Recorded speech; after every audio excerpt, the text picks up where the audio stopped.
Morning, guys. I was just reading in the Bible this morning because this is what I want to do more of. But I was reading in, for some reason, it took me to Isaiah. I just felt strongly about Isaiah. Actually, I was looking at it last night and into 1 John. But I'm in chapter 40 and of Isaiah, and it's just telling comfort for God's people, be comfortable, and the Lord has no equal. And Isaiah is just telling the people of Israel of don't you understand? Like right here, chapter 40 and verse 31, it says, "Haven't you heard? Don't you understand? Are you deaf to the words of God, the words He gave before the world even began? Are you that ignorant?" And he's just telling these people, we're like, wake up, dude. God sits above the circle of the earth. The people below them, grasshoppers to Him.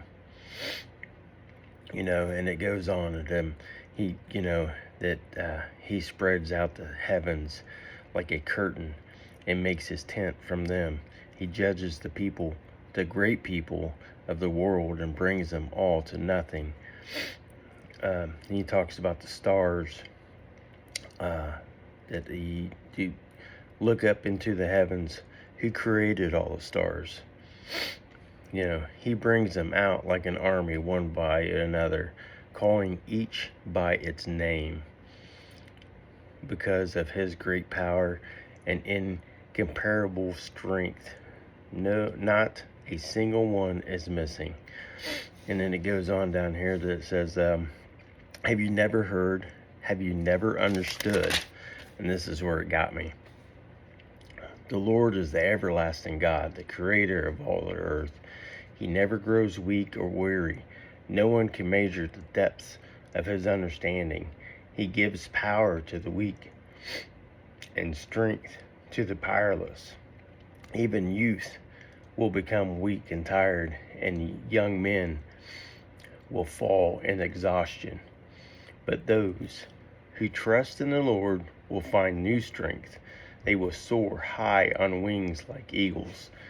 They will run and not grow weary. They will walk and not faint. That's how great He is. That's how big God is, and nothing in this world is too big for Him to accomplish and to make come true, and to help you out.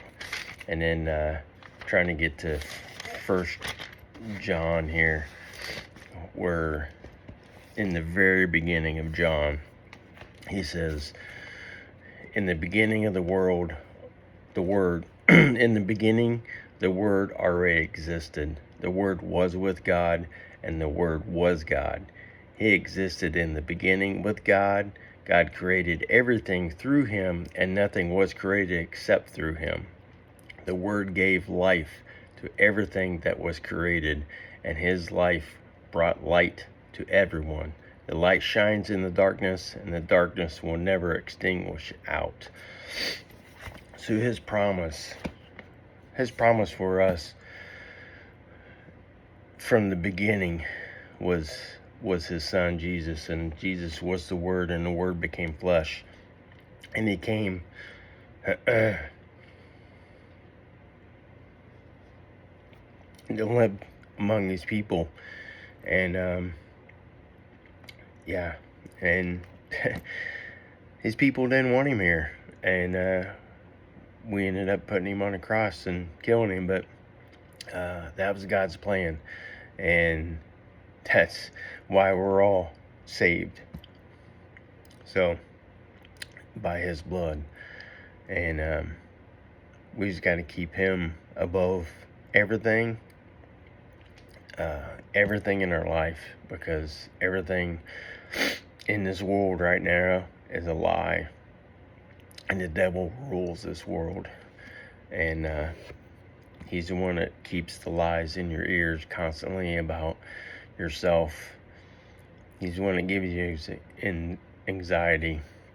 He's the one that gives you the thoughts in your head, the unclean thoughts, the sexual immoralities, just stuff like that. And then he gives you these things that you start thinking about, that you need things, and you start doing the covenant of being jealous of your neighbor and what he's got, and I got to go get it too, because he don't have to have something that's bigger than I've already have. The thing of it is that we need to keep God first in our life, period. And that's just, if we keep him first in every decision that we make, it will be godly, because he will make a path for us.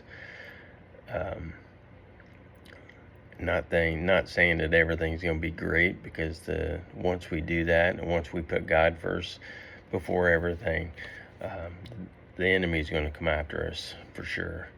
But he tells us, don't worry, be steadfast, and he will always be walking through the valley with us. So anyway, that's my little message today. And